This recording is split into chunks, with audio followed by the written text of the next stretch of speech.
God bless America. Good morning, everybody. I am the Talk Radio Protege. This is the Protege program. Thank you for joining me. This video is going to be my review and thoughts about The Greatest Showman, a movie about P.T. Barnum, the founder of the Barnum and Bailey Circus, about his early life, his early career, and it's a musical, so there's a lot. So there's that element to it. Now, out of 10 overall, I would give the movie a solid 7. I don't think it was bad enough to deserve anything less, but I certainly wouldn't rate it any higher. And I think that one of the good things that's holding this movie up is the soundtrack. I think I would give the soundtrack a good 9 out of 10.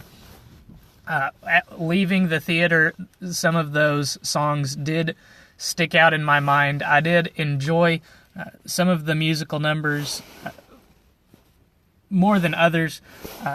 Overall, very, very good. The story, I think, was edited from its historical accuracy to meet some of the cliches that are designed to draw an audience in or make an audience remember the movie better. But this is a story that I don't think has been told on the big screen before, so I think it warrants a higher score than a retold story that's full of cliches. I don't know. I don't really know where to score this one. I think maybe the 5 or 6 range. Maybe it deserves a little bit more than that. One thing that I really did appreciate about the movie was that it looked and felt historically genuine. There were no effects that I could tell that were used that would have made the setting look off to me. So I think it did do a good job of representing the times. The language that the characters used, and I don't mean the foul language, I just mean the language overall, did feel historically genuine. There wasn't a lot of modern, there wasn't any modern swearing to my knowledge. There were just terms and phrases used that were appropriate for the times. I thought the acting was good enough across the board. I very much enjoyed Hugh Jackman's portrayal of P.T. Barnum, and I would score that above average, maybe a 7, maybe a 6 at sometimes. Now, those are my thoughts on how good the movie was. It entertained me, although I am one who is somewhat easily entertained, so that's not to say much. In my analysis of the movie, I took a look at the surface messages that were portrayed in the movie and looked for parallel elements that either are supposed to be in the movie parallel to today, or I guess I would say elements that the creators of the movie think parallel our times, and so that's what was on my mind as I watched this movie. Now, the surface messages are I would say pretty cliche for our modern times. They seemed to me to be, chase your dreams, be who you are, and remember who built you is the way that I've worded it. And these messages were portrayed through the big characters. P.T. Barnum in his life is supposed to illustrate the chasing of your dreams and the being true to who you are. And,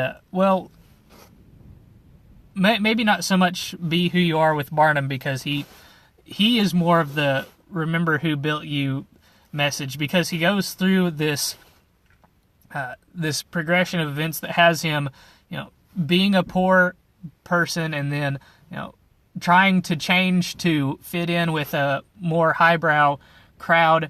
And, I almost forgot to say, spoiler alert, there will be some minor spoilers in this video for The Greatest Showman. If you don't want the plot or any of the events in the movie to be spoiled, please go and watch the movie before you continue. I'll give you a few moments to shut the browser off. Before I do continue, I was just about to really say some things that would have tipped you off to the plot of the movie. So 5, 4, 3, 2, 1, here we go.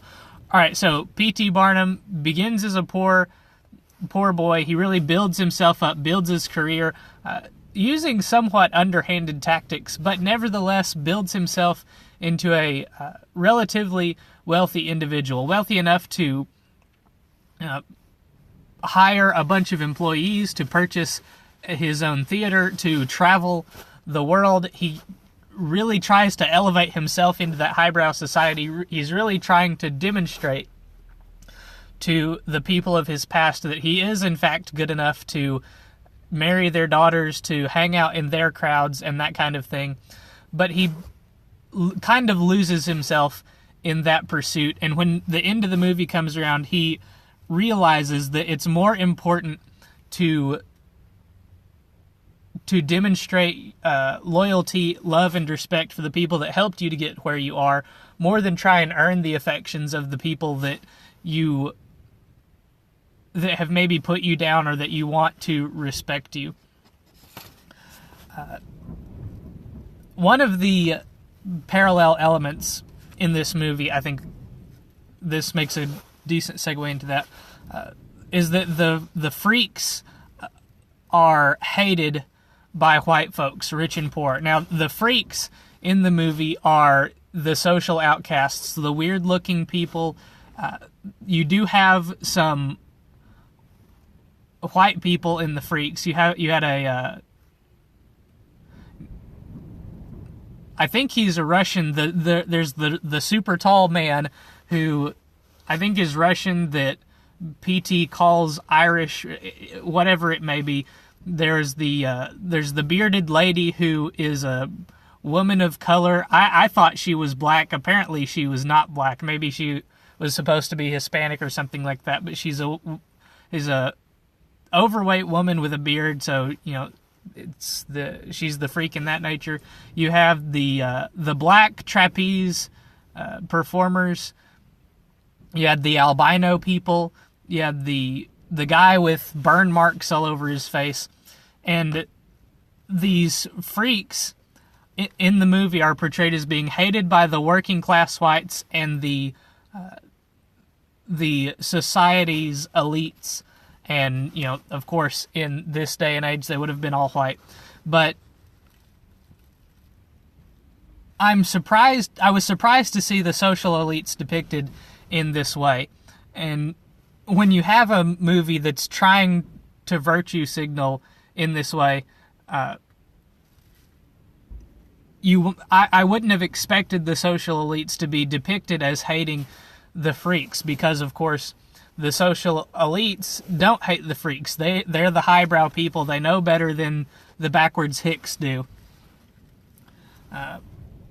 But somewhat paradoxically, the first group that's depicted to love the circus freaks, to love the act that they put on, are the poor and the working class whites. And somehow later on in the movie, they're whipped up into a frenzy where they don't like the freaks very much, but there's still enough of them that do like the freaks, that they come to the circus, that they watch the performance, that they all clap and cheer. And I was thinking that this is supposed to be parallel to the current white privilege culture that we're supposedly in. Now, it's the current year, so of course it's not happening the same way it's depicted in the movie. This movie goes back to pre-Civil War times. Understand where this movie is, when and where this movie is taking place. It's in the 1840s and 50s. This is the early career of P.T. Barnum that's being depicted. So this just speaks to where the social justice crowd has to go to find their oppression and overt hatred of freaks and weirdos. They have to go all the way back to before the Civil War. The big war that we fought to end slavery? Now, I thought it was interesting. Now, this film takes place mostly in New York, but I thought it was interesting that there were no slang terms used, and there was no discussion of whether or not the people of color, the bearded lady and the trapeze artists, were supposed to be slaves of P.T. Barnum. Or there was one comment made by one social elite woman of the film that one of the black trapeze people were, quote, the help. Now, to my understanding, that term didn't evolve until after slavery was ended, because it wouldn't make sense to call a slave the help if they were a slave. You weren't paying them anything. So that seemed like an out-of-place term to me. But maybe it was accurate. Maybe for that time there were freed black people that were being paid for their services, and that's when the term evolved. I just don't know.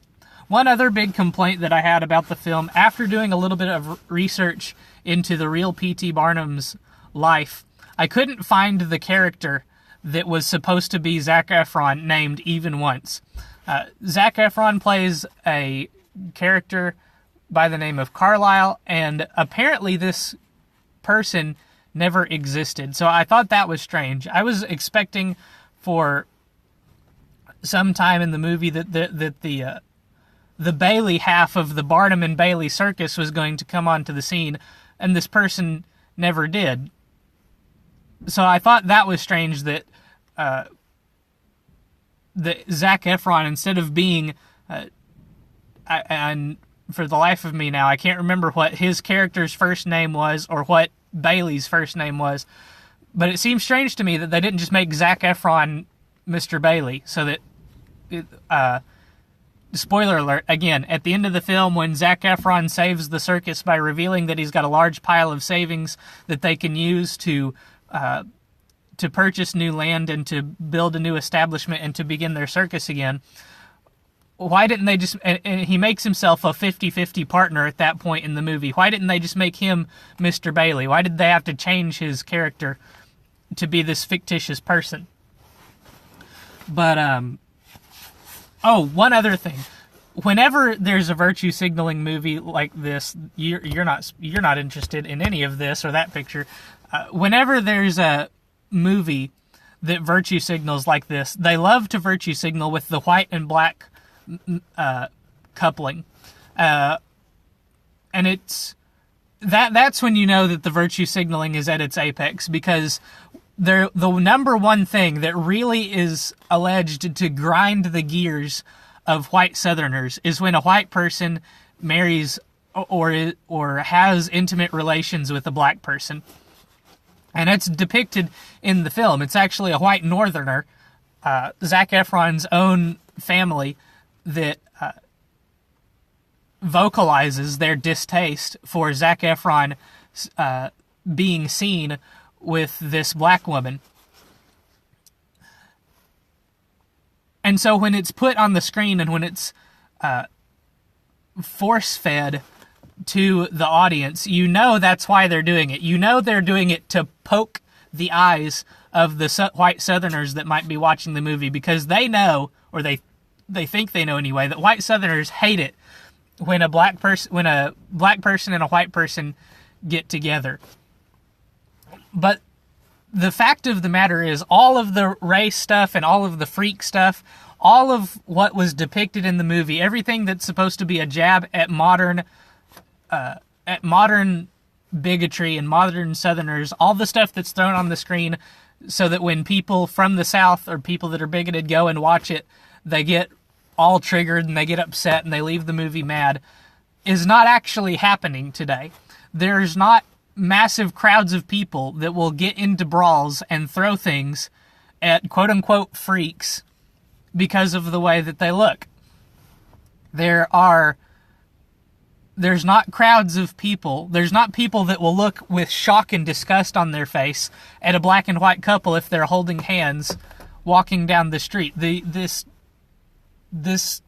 picture of America that's depicted from this 1840s and 50s era movie doesn't exist.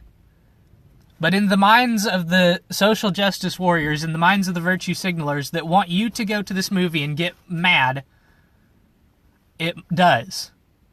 And so they make a movie where they depict all these things that they hate, and they depict those things winning and triumphing. You know, the freaks can't be held down by the white man that comes and burns their circus down. They're going to go and find another place to do it.